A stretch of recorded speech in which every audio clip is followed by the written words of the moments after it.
Okay, so and actually, this is now specific to you. So Alan says enables back specialization phase.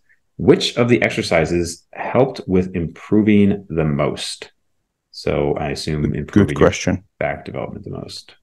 Yeah.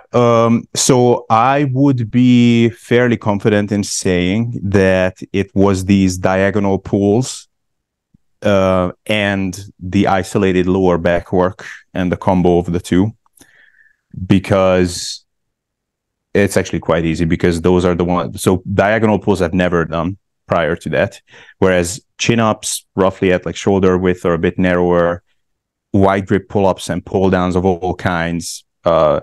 Lat prayers, I think, not with the right technique, but still I have done those for forever. And the other one is, well, I guess also a diagonal pull, but rows in a more kind of narrow plane, which I'm actually kind of starting to think that if you do a row like very diagonally versus like you do like a vertical pull, like not so diagonally, it more or less like gets you to the same place. Like if I tap my lats, like kind of like get stretched equally with both. So I think that really just doing movements that really put the lats under a good stretch, which when that finally clicked how that feels, that was a sensation that I just never had before. And I was like in the camp of like, oof, like what a deep stretch that I'm feeling, but it's not really the lats. Like it was just like my upper traps like being shrugged up to my ears, like scapular elevator muscles and like all of these things. So I think to me that was a big change. Now I do think I have a very stubborn back because I legit see people in the gym who have been lifting for 6 months and have like comparable backs to mine after like 10 years. And then the lower back work, definitely. So I do think that was underdeveloped, and I think it's visible how much that improved. Like now, if I look at myself in a mirror with another mirror, then I actually do see some like thickness to my back, which earlier I had some width, but it was just this kind of scrawny, underwhelming look. So I think that those two, and of course, like I did more volume, but I would attribute it to those two lifts.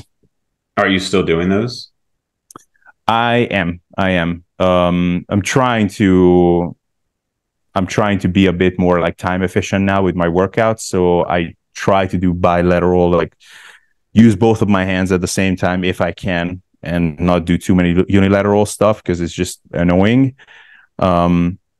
And I also switched gyms because I was also sick of like the same gym for like 6 years or 7 now slowly.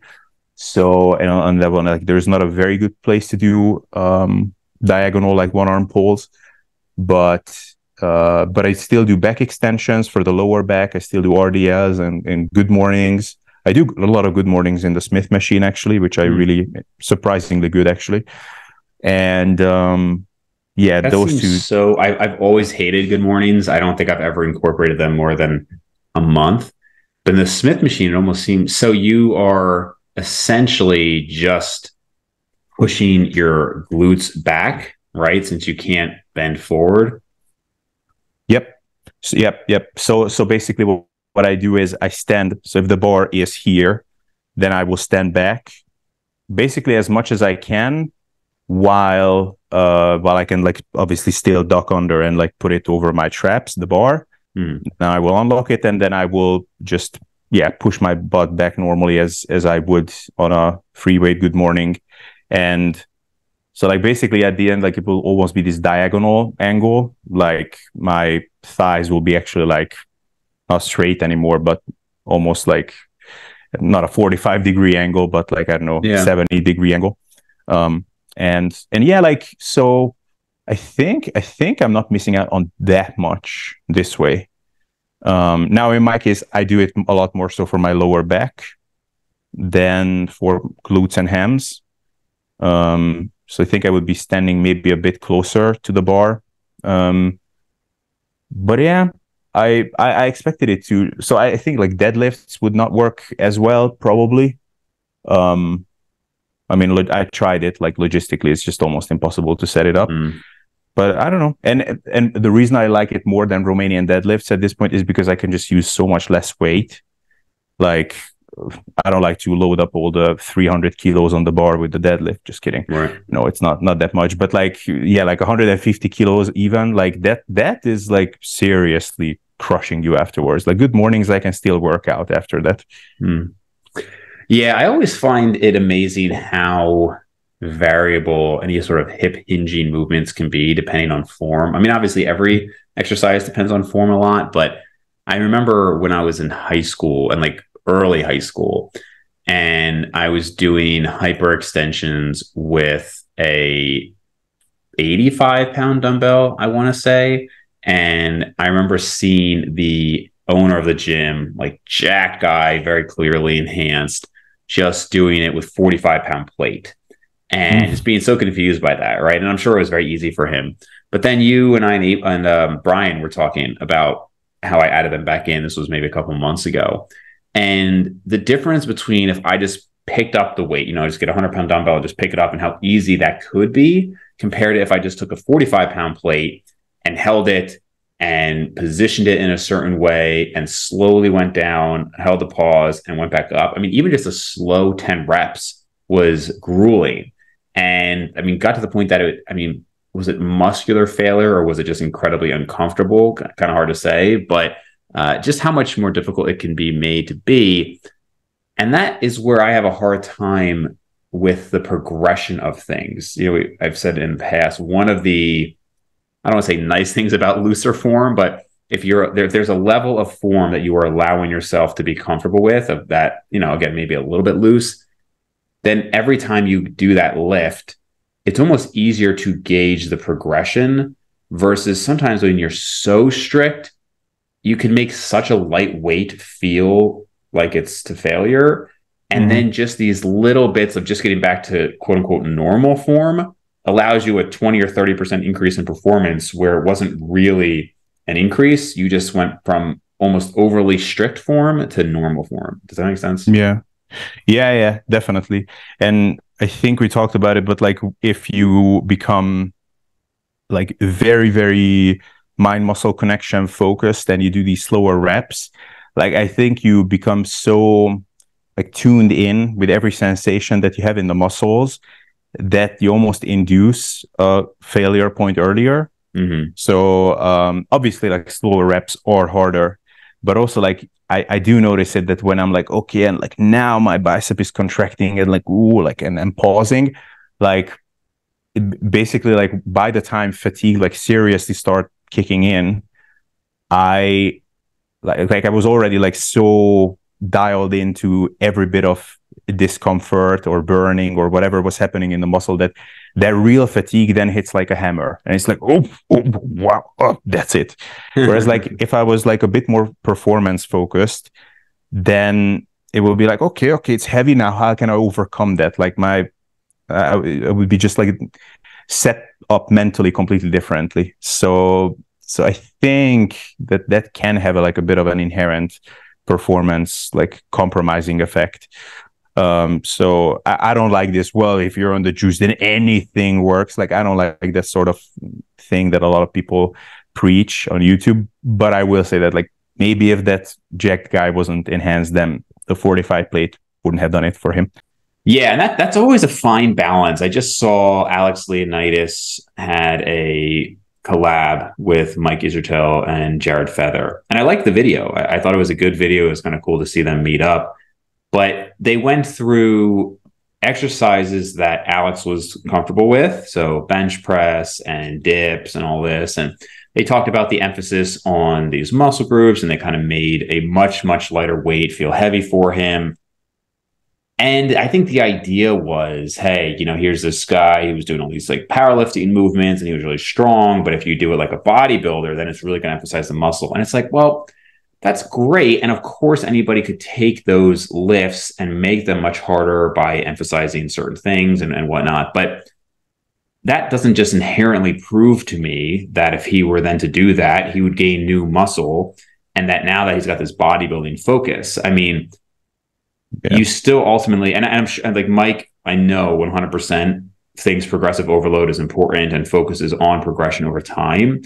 And I think one of the things is you have to say, okay, you can talk about how it's just about progression, but how do you get there? And it could be absolutely that by focusing on the muscle and the mind muscle connection and the stretch and all of that, that the muscle then will progress faster. Like, that's great. I don't disagree with that.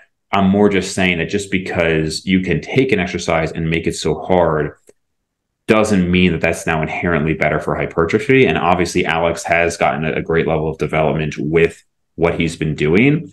I think there might be some examples where a new exercise is helpful. Like he had mentioned himself that on stage, despite very heavy deadlifts, his hamstrings were kind of lacking, but he had never really done leg curls or anything like that. So, okay, you were actually missing exercises. And that's where I think exercise selection is very important.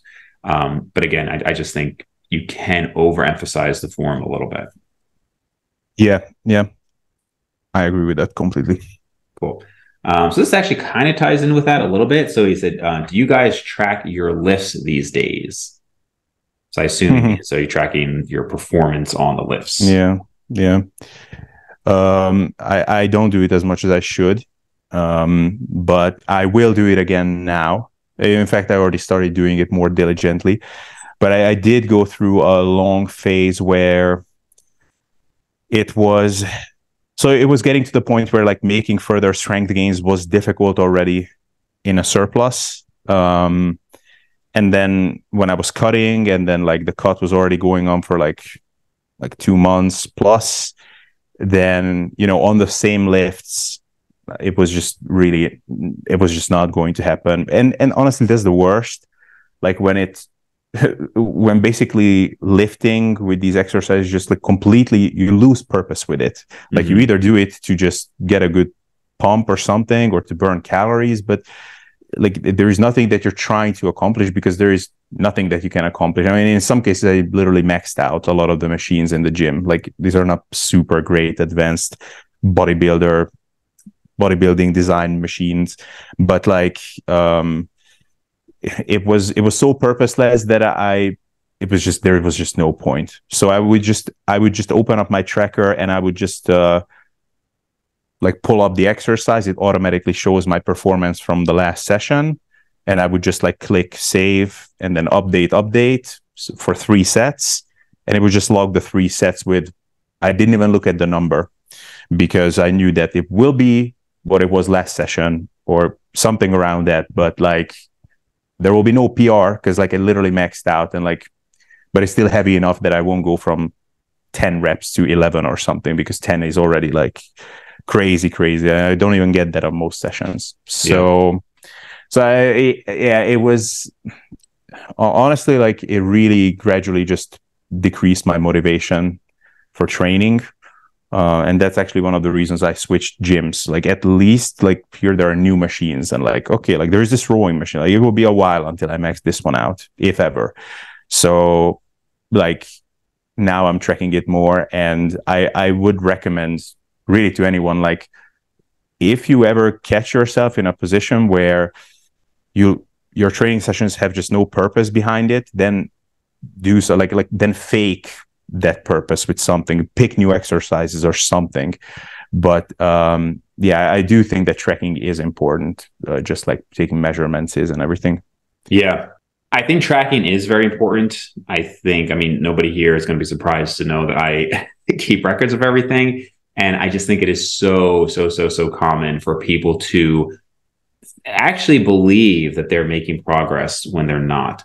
And they say, oh, this mesocycle is going so well, or this lift is going so well. It's like, well, have you even done this lift before? Or are you just making new progress? Or is it actually stronger? I mean, even I've had myself numerous times where it could be pictures, there's a lot of flaws with pictures, but I'll think, oh, wow, I don't know if I've ever really looked like this in a picture before. And then I'll go back 2 or 3 years. I'm like, oh yeah, I actually kind of did look like that. Or I think this was the best I've ever hit this lift. And I look back, actually, I was like pretty close to that. And so it kind of humbles you, but it's also, I think, important to be able to actually gauge what is happening and even push yourself further. So I think it's very easy to just say, okay, this was hard, but when you have to beat what you did last time, you just turn up that gear a little more, right? You can just go to a new gear. And I think that for most people, that is almost necessary to push as hard as you can, right? If somebody says, okay, you just have to get one more there, versus, oh, I got to go till it's hard. Like I've mentioned before, I enjoy training when I go on vacations and whatnot.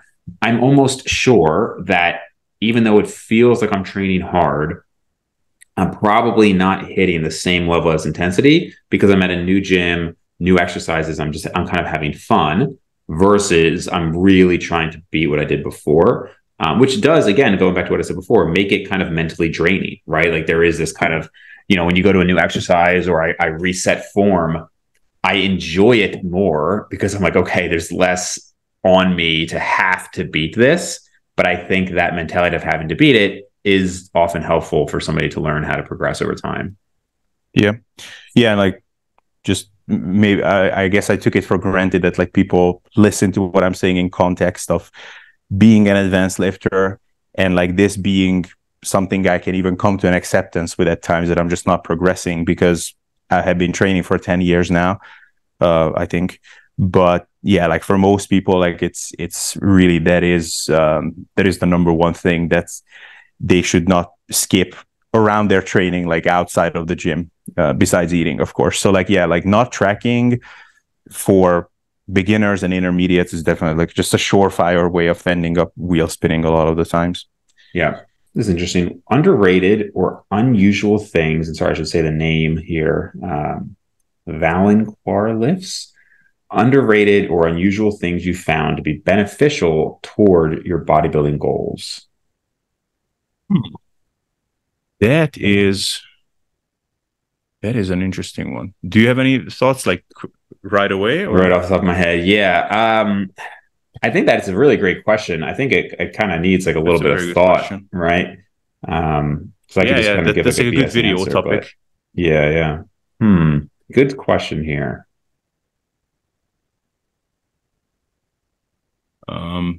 I think so. Just again, this is just some things that come to mind off the top of my head. I think if somebody is really new, then getting a food scale could be really helpful nutritionally. So this is less like bodybuilding helpful for muscle growth, but more of just a gen pop. I think a lot of people are really unfamiliar with portion control and portion sizes and whatnot. And I think if somebody thinks, okay, so I'm going to have, I want to follow the if it fits your macros approach.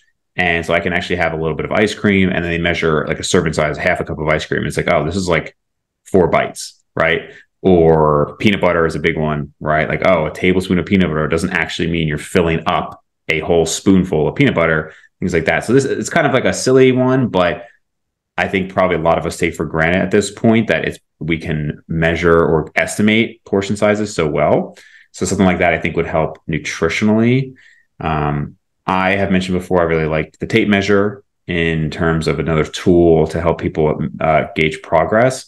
And I don't know if this would be more overarching, but I would say ways to gauge progress objectively can be very helpful for people if you can set it up in a way that it can give them more buy-in. So one of the hardest things with clients is to get them to say, okay, I understand. I mean, I have a number of clients who know what to do, and it's just hard to get them to be consistent with it, at least beyond, again, like the basics. And if I can get them kind of wrapped into the idea of I am progressing each time, there's just like a human desire for progression for most people, right? You kind of get that dopamine rush when you're doing better. And so if you can get somebody to say, okay, this is beating this, whether that is a tape measure, whether that's a scale, whether that's in the gym, I think that is not emphasized enough. You see a lot of stuff in the fitness industry that's, oh, how do I have this good workout or this burn? And I think if you could get people kind of almost hooked on the idea of that incremental progress, that would be very helpful. And definitely what was responsible for a lot of my progress. Yeah. Actually, I could think of 2 or maybe 3. 2 of them are underrated. So or overrated. I think warming up is a bit overrated. So now if I had to like advise someone now, I would definitely say, yeah, warm up. Don't just go into things cold. And I don't go into things cold, but my warm-ups are actually very, very minimal. And like they have been getting even more minimalistic as time has progressed. So like, I mean, honestly, often like before something like a low incline Smith machine bench press, I will do like one warm up set. So I will do Really? something like, yeah. So I mean, Is I that will like lie. after you've already done other exercises? Um, Not always, not always. I think the other day actually that was my first lift, and I would just climb under the bar, set up the proper positioning of the bench so that like the bar like descends to the right point of my sternum, and that I will do like just a few reps to try it out. I wouldn't really consider that as a warm up set. And then I will like, let's say I think I did 95 kilos.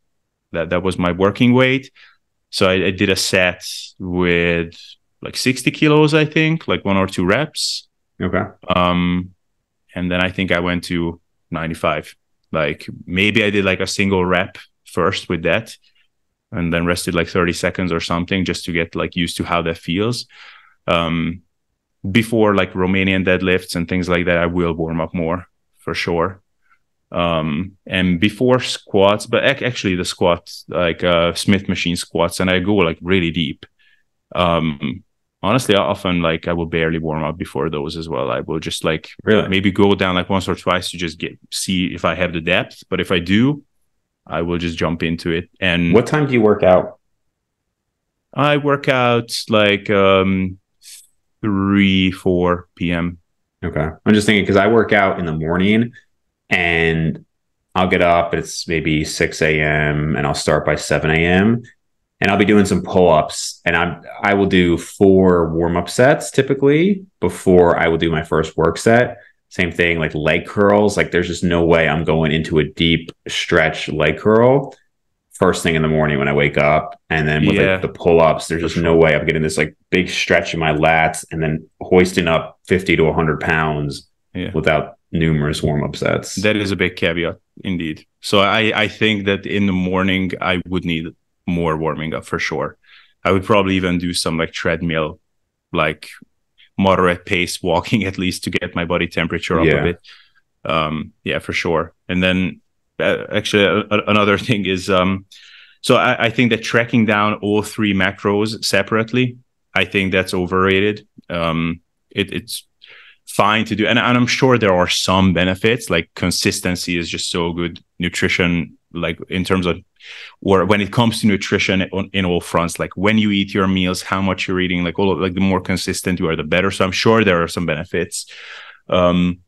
But I think like people put such a high emphasis on it that like you ask someone in their off season, like comfortable, like 20% body fat, and then like, yep, I'm eating this many fat, this many carbs, this much protein. And it's like, dude, like, why do you know that? Like you shouldn't know that. I mean, not that you shouldn't know, but it would drive me crazy to track all those numbers. And one thing that's underrated, I think, is just liking your gym. I've been in a couple of gyms this past year that I just like really hated the people there, hated the vibe that I was getting. Just it was such a drag. Like in Hungary, one time I was going to a gym where like I had to sit in the car for an extra like 15 minutes to get myself to go in there because like it was such a horrible vibe. I kind of like recall telling you that. And like so if you like the people there, like in this current gym, the machines are not that amazing and whatever that I'm using, like kind of like old equipment and whatever, the people are nice, like you feel good going in there, and it just makes such a big difference. I like your take on this question. I think going in, there's probably a lot more that we could easily say is overrated, right? Than I could just kind of immediately think is underrated. Because I do think that the macros, like knowing the exact macros for most people, just totally not necessary. I do not track. I mean, I guess I do track my macros in the sense that I put them in the app, but I don't care where my fat and carbs lie. I mean, within reason, obviously, but for almost everybody, caloric intake, adequate protein intake, that is really going to be sufficient for the vast majority of people. I think there's a lot of workout details that people overemphasize and all of that. So that's a great point. And then, I think the gym environment for consistency is important. I don't think you obviously have to love the gym for the results to work, but to your point, you're not going to want to go there. This is one of my reasons lately for wanting a home gym is the gym environment of where I go it just kind of sucks compared to other gyms that I've been at. And I just find myself, I just don't want to go. Like if I imagine doing the same thing, but I'm just at my house or, you know, at a gym I used to go to with friends, totally different vibe. And so I'm not the type of person who's going to allow that to stop me from working out, but I'm sure a lot of people could, where they just say, hey, I just don't want to go there. You know, or maybe if you're a woman and you get creeped on at a certain gym, like that's going to just kill your vibe. If every time you go there, you've got all these guys interrupting you and talking to you, like whatever it is for you, Yeah. I'm sure the vibe could be, you know, a big factor. Yeah. Yeah. By the way, why don't you like your current gym? Like, are the people like eyeballing or what are they doing? It's not really anybody specifically. I just found that, you know, I realized most of my life had been going to university gyms. So like in high school, I actually worked out in my basement. I got a really good setup off of Craigslist back then. College gym, met a lot of my close friends there. Dental school, a lot of close friends there. And I just knew people. I also worked there throughout school. So again, I got to meet a lot of people. And then after that, I just found that because in that environment, almost everybody's doing what you're doing, right? So you're all kind of generally young, ambitious people doing a lot of similar things in life.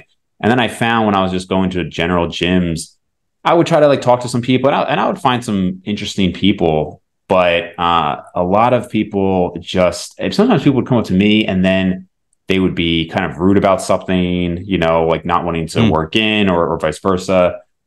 It was just like not as good of an environment. And again, that's broad strokes here, plenty of fine people, but I know like if I think of some of my closest friends in my life, I've met them at the various gyms I've gone to. And lately I just find that that is not, at least at this gym, my experience. Just people doing very different things with their lives and whatnot. Just harder to relate to certain people. And that's where I think like it's great with the podcast, because I think when I talk to you and Brian and 3DMJ guys and all of that, we can have very relatable conversations.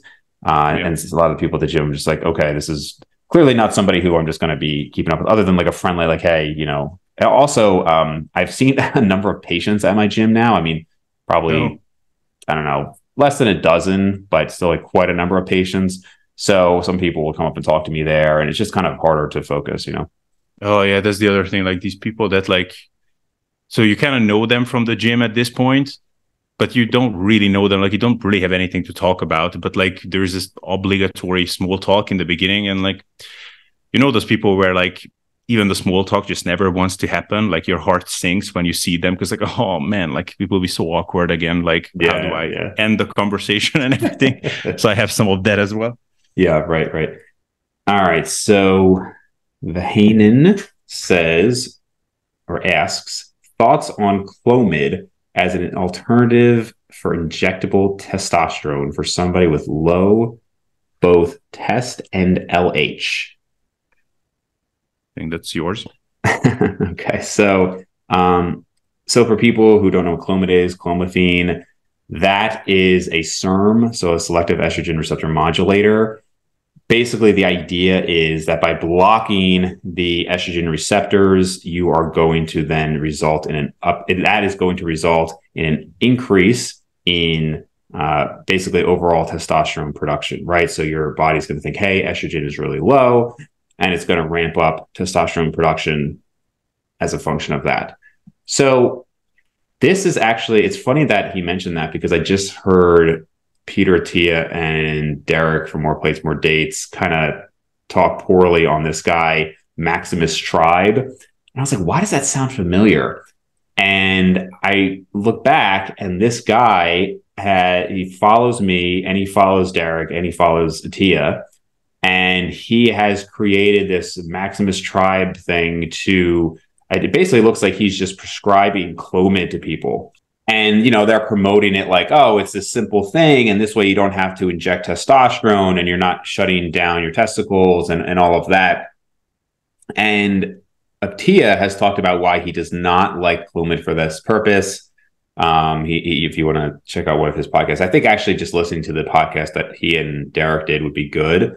But essentially, he found that it resulted in increased production of something in the cholesterol pathway, desmosterol, that he that he had seen correlate with other issues. And so he ultimately decided that he did not want to prescribe it anymore.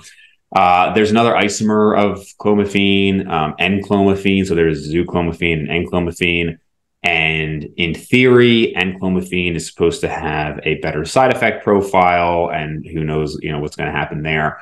But ultimately, I would similarly agree with Derek and Peter that I don't agree with what this guy is doing and just prescribing Clomid to people as if that's going to be an answer. There's effectively no research on long-term Clomid intake on men. So you have some longer-term research on testosterone in men. You have some longer-term research on Clomid in women.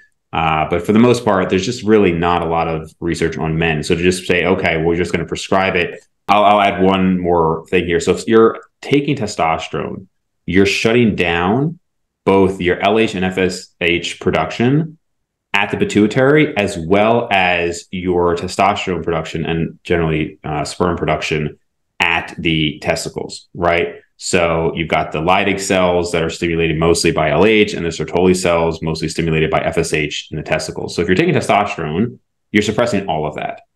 If you're taking HCG, that is basically going to function like LH. And so that is going to stimulate the Leydig cells. So you're still going to get testosterone production, but you're going to be shutting down the pituitary. So this person in the Q&A here is asking about Clomid for somebody with both low test and low LH. I'm definitely not saying that there would be no reason somebody might want to take Clomid. However, I would obviously say see an endocrinologist or a urologist first to discuss if this is even something you need. And are you also having symptoms of low testosterone? We talked about this before as well. Brian Borstein mentioned his testosterone's in the 300s. I've seen many very impressive individuals with testosterone in the 300s. It's something that is mostly going to be based on symptoms. Just because you get a test that your total testosterone, especially if you're not even looking at free testosterone, you're just looking at your total testosterone being low, that might be like if your body is not sensing that you need more of it, that could be why LH is low, because you don't need more of it. So you're not needing to produce more. So it's a little bit of a complex question, but I just as a general answer, I'm not a fan of somebody just taking Clomid long-term like that. And I would definitely discuss with your doctor, of course, if that's something that you want to do. Well said. All right. So this is a follower who I know has said that he looks up to me as a mentor and a leader in the industry. He goes by the name of Bald just kidding. Omni-Man. No, I'm just kidding. So no, but he did ask the question. So thank you, sir. So Paris asked, each of your current favorite and least favorite exercises. I'll let you go on this one. Ooh. Okay. Least favorite. That has to be the same for everybody listening. Bulgarian split squat. Yeah. Yeah. and any kind of one leg, like lower body lift. With the exceptions of one leg extensions, which I do kind of like. Mm-hmm. I mean, like it more than the bilateral one. I don't like it, but if I had to pick, I don't particularly like most bicep movements. I actually don't like arm movements in general. It's just not really what it's. I wouldn't say it hurts my elbows, but it's extremely difficult for me to set up anything in a way that it just feels perfect. It's something is always like, oh man, it's like my elbow flexor, like tendons here, like in my elbow crease or the back of the elbow, or I guess like the elbow joint, like something is always, or something like a bit of forearm or hands. Like I always feel something a little bit at least. And by the way, the same thing with squat patterns. Like I will always feel my knees somewhat. Like it won't necessarily actually hurt it, but like I will feel something. But yeah, definitely like one-legged squat variants. Arm work in general is not my most beloved thing. Other than that, I don't have like really like big standouts that I particularly dislike. Hip thrusts, bilateral hip thrusts. Yeah, that one does suck ass. I don't know. It's just like so uncomfortable. Like everything about it, like the bar pressing on your hip bone and just setting yourself up in like to begin with. Most liked exercises like those would have to be like horizontal presses of all kinds. Like, I don't know, it just it feels so like quite the opposite of the arm training. It just feels exactly how it's supposed to feel. Like I do feel the pec like being stretched, and then like after that, like even if I train with low reps and don't do any like peak contraction, like fly type movements, I still get a good chest pump.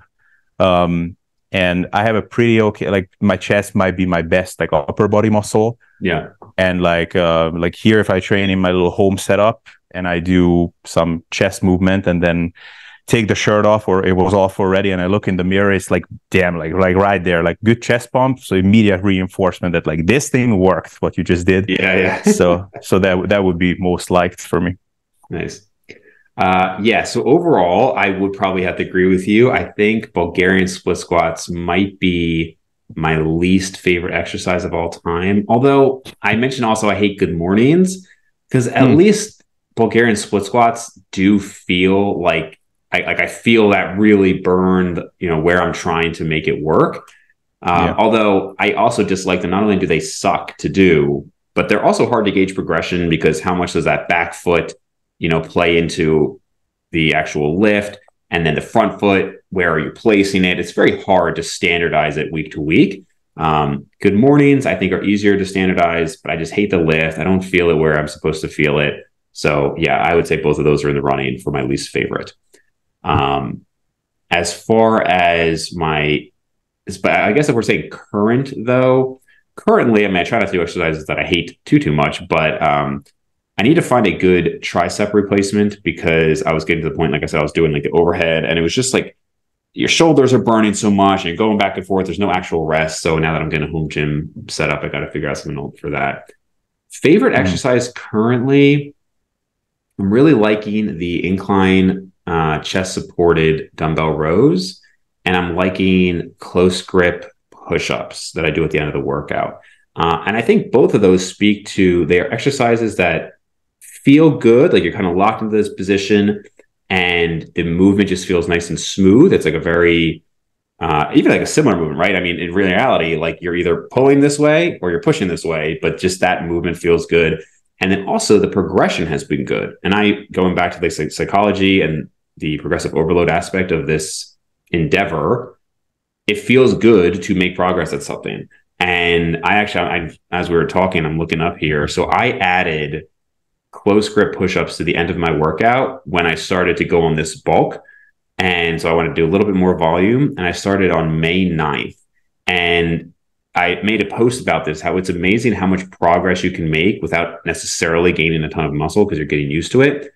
And keep in mind, I already start my workout with a decline weighted push-up. And so for reference, my decline weighted push-up has gone from, so I was doing 63 pounds on my back for 15, 8, 7. This is a very slow rep done, and like different cadence and the kind of a higher decline. And I'm now matching those reps with 10 pounds added to like the bag I wear on my back. So good progression, added 10 pounds, and I've gained some weight. Conversely, let me see if I can go to, there we go. The close grip push-up, again, this is a rest pause, has gone from 23, 13, 10 to now in 5 months, has gone from 23, 13, 10 to 38, 27, 23. Same position in the workout and all that, has gone from 46 reps to 88 reps. So huge difference, even though I was already doing a push-up variation. Now, again, I've gained muscle. My arms are bigger, but it just really does emphasize that a new lift, even if it's similar to what you were doing before, can really progress a lot when it's new. But because of that progress, I mean, I've literally progressed every single time I've done that exercise for the last 5 months. I've really been enjoying it. So that's been a fun one. Yeah. I guess those diagonal pulls I also could have mentioned. Like a good, especially like these rows, like, I don't know. It's also like you can pull some really impressive. Yeah, actually, like both of them, like a good like diagonal pull and like more vertically and more horizontally. It's also like very ego friendly, like because it's so stretch dominant. you're much, much stronger and because you're doing it with one arm. So, and if let's say it's like a plate loaded machine where like both arms are working independently, and then you're doing a one arm pull, like you will be putting on so many plates that will just not make sense to people around you. Yeah. So you're getting a good exercise. It feels good. It works the thing that you need to be working, good progression potential. And then you're getting all these looks from like these guys that are thinking that they're all tough, but they're like looking how much weight you have on there. It's a priceless feeling. All right. Well, that wraps it up for this Q&A. We actually have another podcast, I think, coming up soon, right? With you and Brian. We got a couple of good roundtables coming up. So a little teaser here. We got Brian and Abel. We got Eric Helms coming up soon, and then a special guest with Eric that people, if you want to guess who will be coming on with Eric, you can do that. The wife. Just kidding.